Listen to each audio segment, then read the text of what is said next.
What is involved in the process of knife making? What's it like to work with steel? And are Knives by Nexus a future household name? If you'd like to find out, then you're in the right place. Welcome to Between Views. I'm your host, Trollski. This podcast aims to cast light on and connect you with inspirational people, identify them as potential mentors in your journey, and share their stories and wisdom with the world. In this episode, we converse with Nexus Lurie about Knives by Nexus, the discovery of steel and forging. We hope you enjoy. But just before we begin, as you know, Between Views loves a giveaway. For our South African listeners, we've something for you. Between Views has worked closely with Knives by Nexus to offer you your choice of one of 3 handcrafted steak knives. All you need to do to enter is to follow both Between Views and Knives by Nexus and like and share our collaborative post to your story.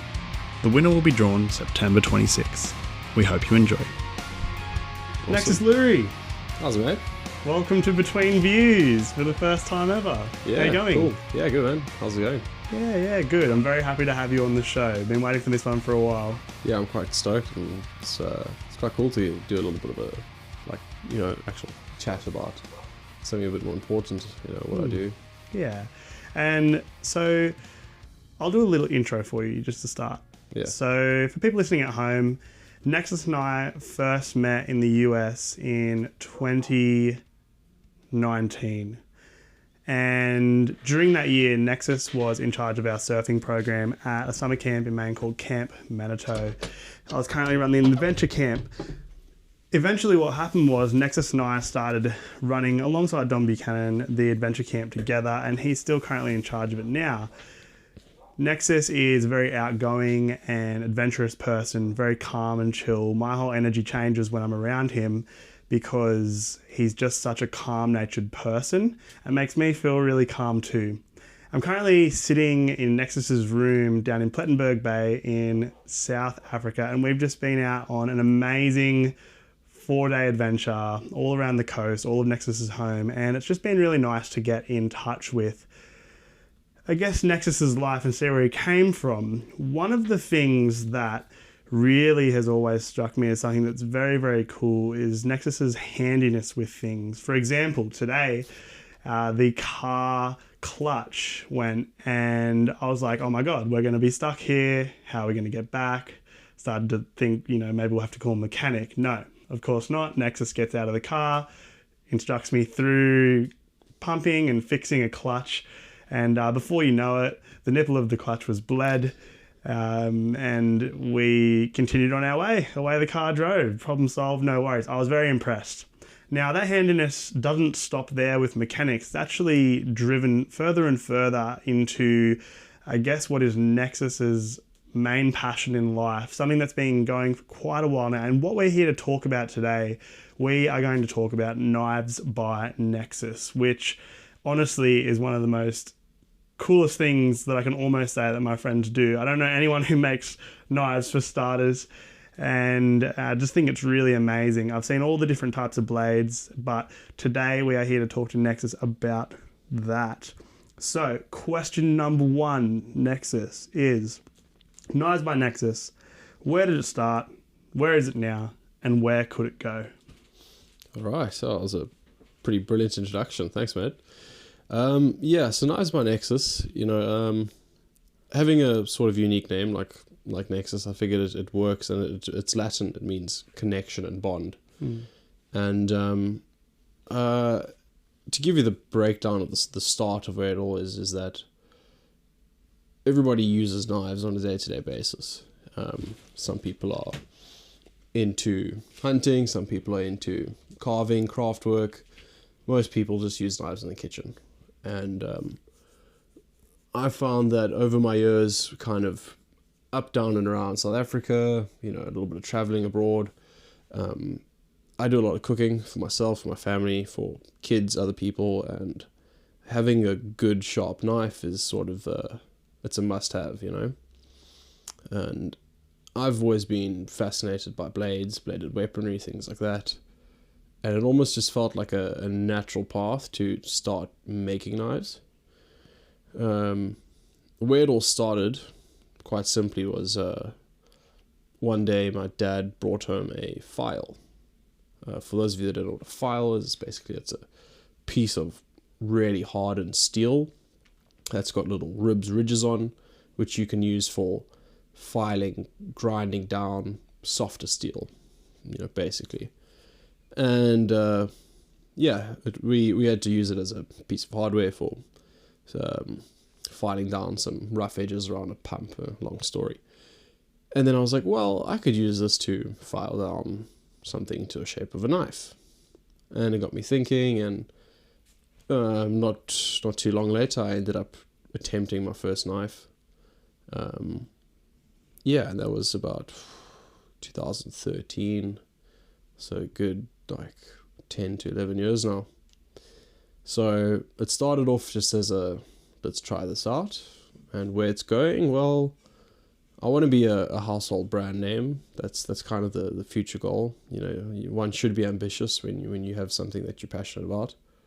And I feel like I could one day get to that point where you have your Wusthof knives, you have your Victorinox knives, and you have your Nexus knives, So that's kind of the start and hopefully the end goal is to get to that level. Okay. So what is it that you've done sort of between now and then?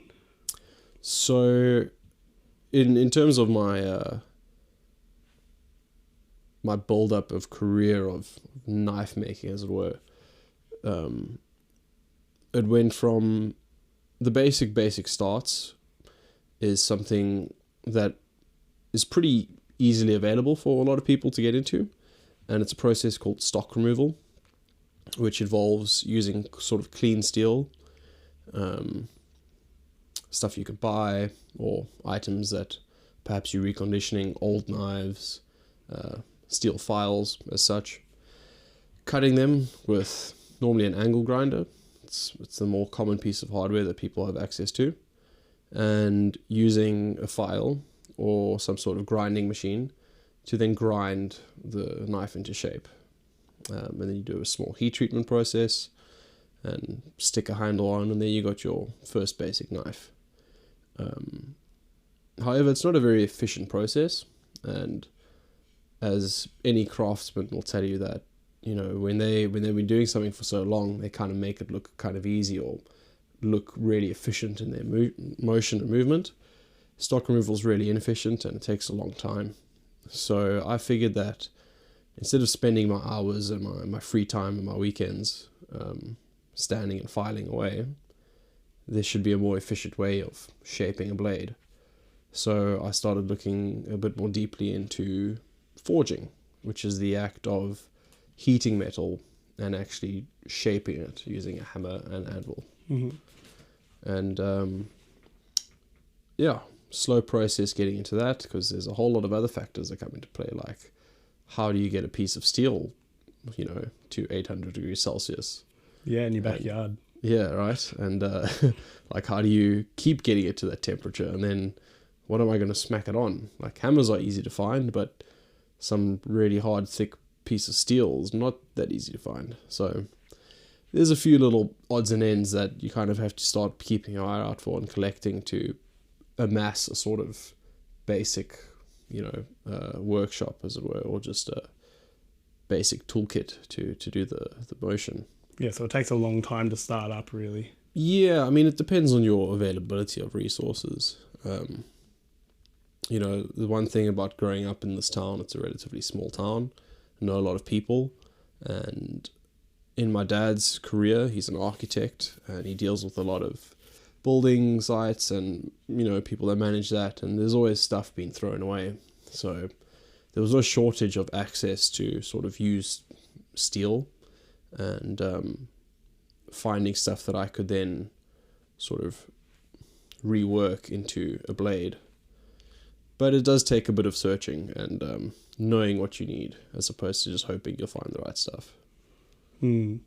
So just wondering if you could take us through knife making in a nutshell. So you know how to do it, Yeah. but there's a lot of people who don't. And at one point you didn't. Yeah.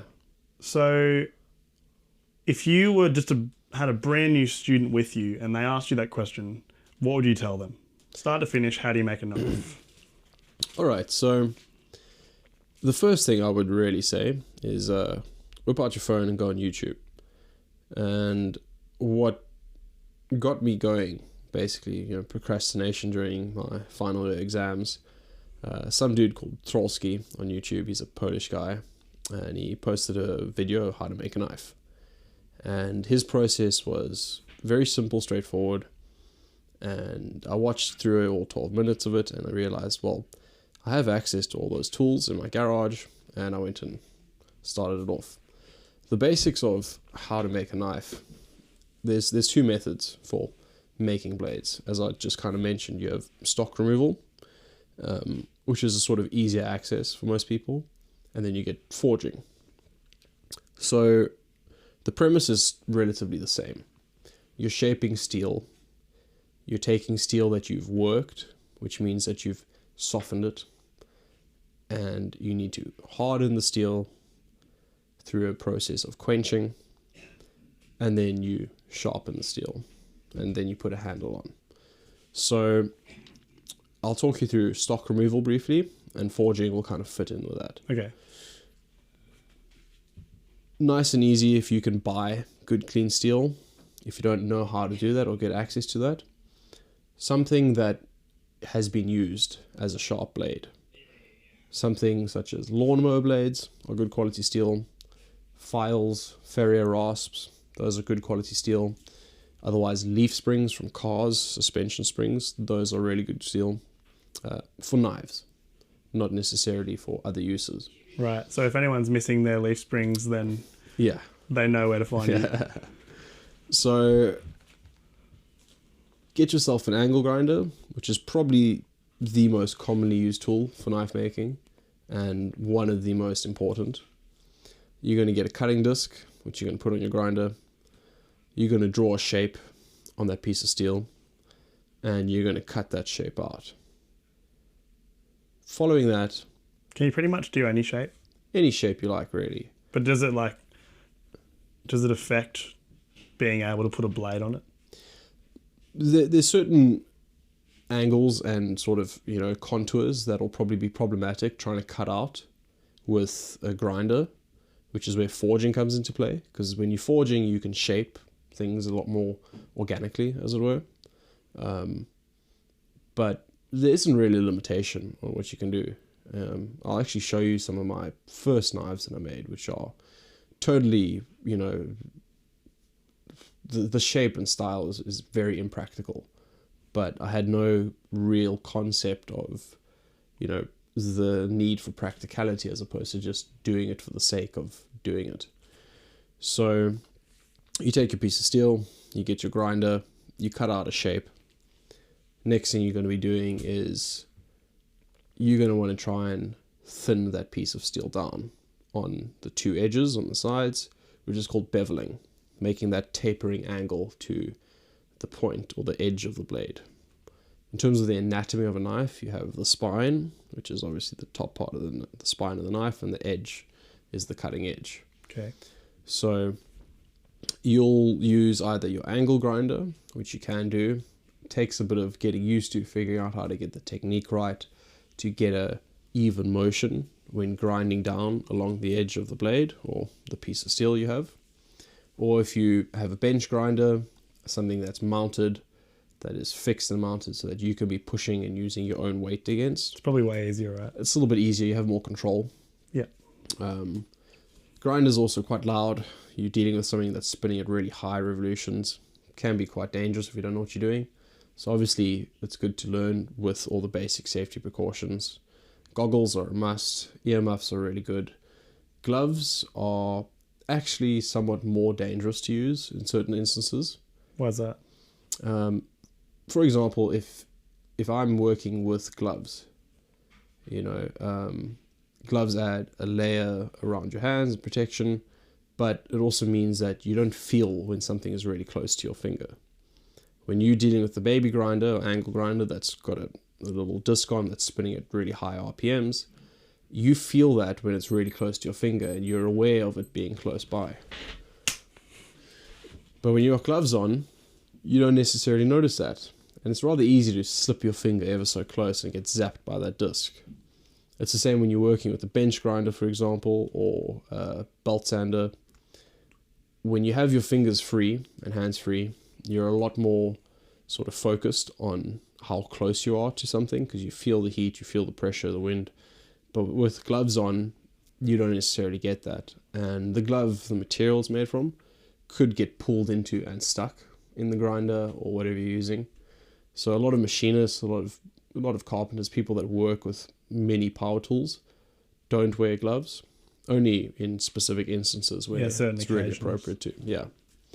So yeah, you got your basic safety equipment. You've now cut the shape of your knife. You're figuring out how you want to grind it down. And that's what really takes the hours at the time. And I mean hours. If you're using a file and doing it by hand, you're looking at a good, 8 to 10 hours worth of just hand filing, depending on how hard the piece of steel is you're working with. Now that's a whole other story. How to work with steel, how to soften it, how to harden it, how to get it to the right state so that it can be worked. Certain different kinds of steels need to be worked in different states. Some steels are really brittle. Brittleness is usually a sign of carbon content. Carbon content is what you're trying to look for when you're making knives. The higher the carbon content, the harder your knife will be, the sharper it can be. Okay. But there's a whole different scale to that. We'll get into that. Yeah. What's something with like a really high carbon content? So to put in perspective, when I say high carbon content, I mean 1% of the chemistry that makes up the steel, of all the elements in there. If you're looking at 1 to 1.1% carbon, that's regarded as high carbon percentage. Okay. What's a type of metal that has that, for example? So there's certain Japanese like super steels, as they call them, which they've sort of worked out over the years how to add more carbon in while keeping other elements in that stops the steel from becoming too brittle. But for example, often your tool steels, things that are used for holding an edge, retaining an edge, will have higher carbon content. Steels that are more ductile and used for construction. Ductile meaning that they can bend and move a bit more. Okay. They need to have less carbon in. They need to be more tough and less brittle, and not necessarily as hard. So typically most of your stainless steels that you work with, kitchenwares and knives and like butter knives, spoons and forks, will be of a low grade stainless steel that has a relatively low carbon content to it.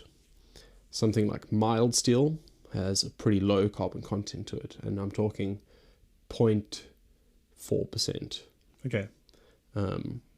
For knife making, the sort of ideal range of carbon, depending on the use of the knife, will be anywhere from 0.7% to 1% carbon. So, trailing back to the process of finishing the knife off, you've cut it, you're grinding it down, you've eventually kind of got something that resembles an actual blade and beveled edge of a knife, and you've left a little bit of the metal behind to make what's called the tang. The tang is the part of the knife that the handle covers. There's different kinds of tangs that you get. You get a full tang, a hidden tang, and a through tang.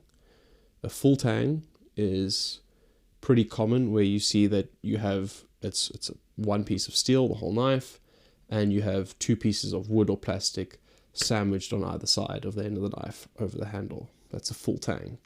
The width of the steel runs through the whole handle, and the knife, or the scales as they call them for the handles, are stuck on to both ends of that steel.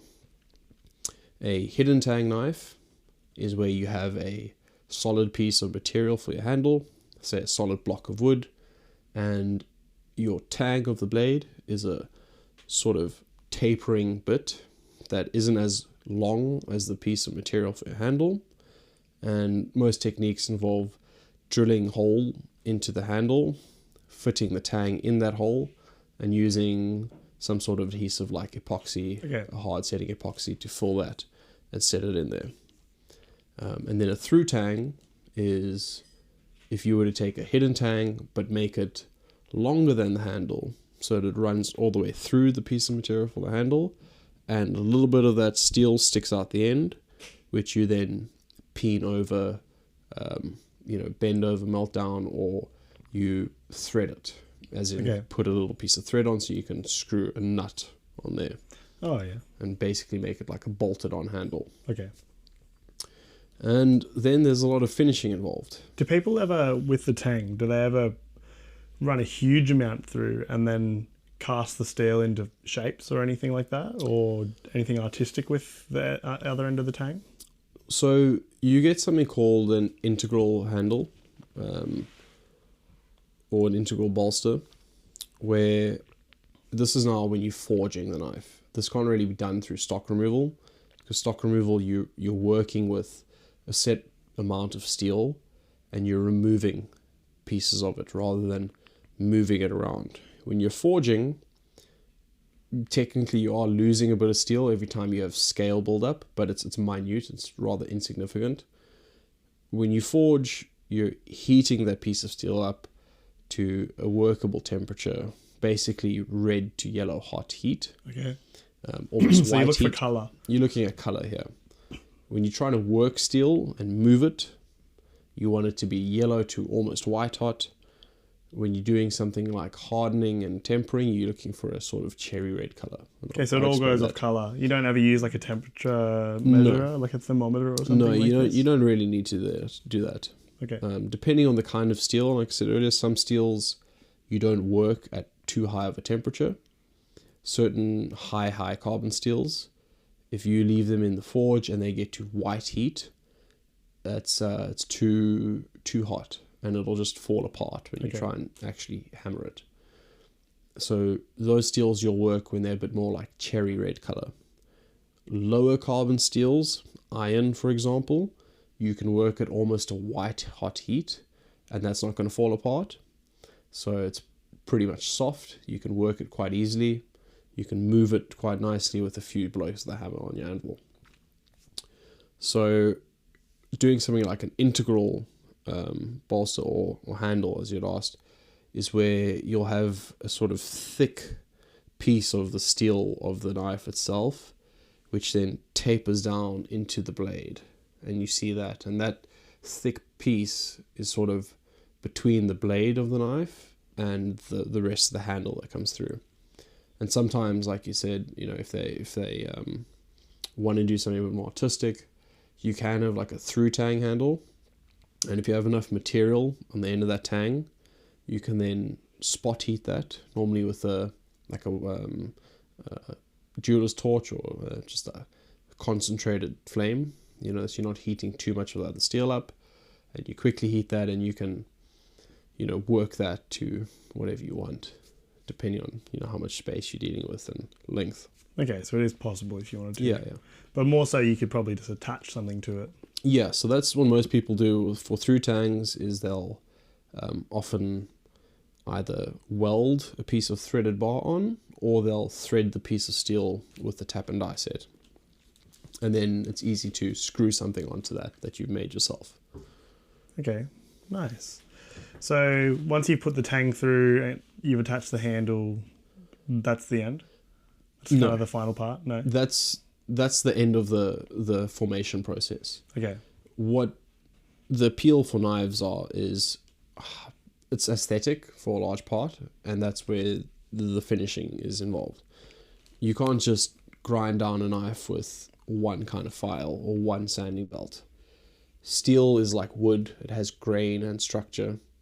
And when you take a block of wood and you sand it with 60 grit sandpaper and you cover it with varnish and call it a day, that same block of wood, if you were to sand it down from 60 to 80 to 100 to 120 to 200 to 400, 600, 800, 1,000, 200, 1,500, 2,000, 3,000 grit, as it were, on the sandpaper, you get a super hyper polished finish at the end. Yes. And then you slap on a little bit of oil or varnish. It looks so much better. It's like shiny wood. Shiny wood, yeah. You do the same with metal. It's the same with steel. Okay. When you work with steel, think of it as you're making scratches in it. You're grinding it, filing it away, you're leaving marks and scratches.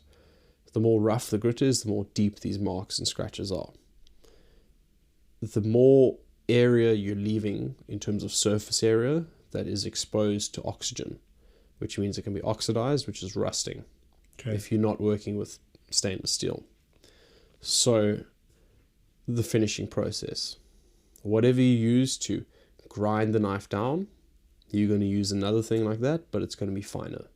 If you're using a rough bastard steel file, which is a bastard cut is a first cut file, that's the roughest cut, you're then going to use a second cut, which is a slightly finer cut on the file, and keep going and filing.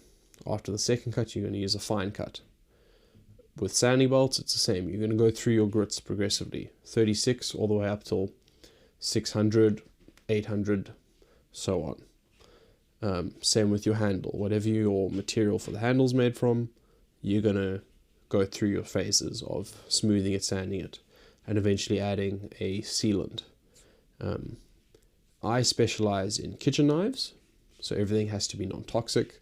So I use beeswax and I use linseed oil. Linseed oil is inedible, but it's not toxic. It just doesn't taste great. Beeswax, as we know, organic, it's clean, it's great. It's great for polish. It's great as a protective layer and a sealant against water. Yeah. So should you do something like that with your knives in general? So, or once they're sealed, is that kind of it? Good question. That depends on what kind of steel your knife is made from. Now, when you're starting off knife making, you're not putting a lot of money into it, unless you're a professional and you've decided to take up a new hobby and you have the extra capital to start off nice and well and put money in. But if you're like me, a kid that was procrastinating during high school, I'm trying to do it as easy as possible and use scrap materials. When you're using scrap materials, often you're getting old steel that's rusted and pitted. So you're going to be doing a lot of cleanup work on that. And for me, good quality high carbon steel, which rusts, is easier to come by than good quality high carbon stainless steel, which doesn't rust and still holds a good edge. Why doesn't stainless steel rust? Stainless steel is steel as in iron with carbon that has other elements such as chromium, manganese, and molybdenum added to it, which all add different factors, nickel, and so on. And those all have different properties that add to the overall alloy that the steel is. And depending on the amount of chromium, normally, that is what prevents the steel from rusting, because something like chrome doesn't oxidize as easily. So depending on what the chemistry makeup of the steel is, you have different grades of steel and stainless steel, but typically it's your chromium, manganese, and molybdenum that make stainless steel stainless steel.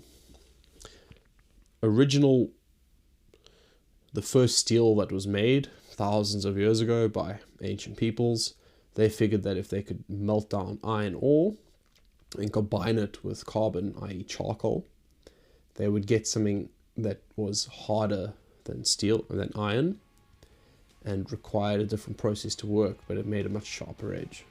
Okay. Which is probably useful for them back then for more reasons than just cutting up your dinner. Yeah. That goes all to the ancient Romans and Japanese and samurai warriors. And Thank you for listening to part 1 of our interview with Nexus. If you enjoyed what you heard, then please jump over to @KnivesByNexus or knivesbynexus.com and give them a follow. You'll never regret buying a Nexus. It's a product I've used for years at work and will continue to do so. Secondly, if you are one of our regular listeners, could you please leave a star rating for us on Spotify, Apple Music, or YouTube? This is the best way that you can support us, and we can continue to bring you more and more episodes. Or if you really found the information valuable, you're welcome to make an offer of a scrumptious cup of Make More Podcast Juice at buymeacoffee.com/betweenviews. In other news, Between Views is always looking for collaborators. If you want to join the team, then please reach out on Instagram. Thanks so much. Finally, if you know someone who deserves to be interviewed or just have some feedback, then send us an email at betweenviewsbv@gmail.com or message us on Instagram. Thanks again and see you soon. Between Views.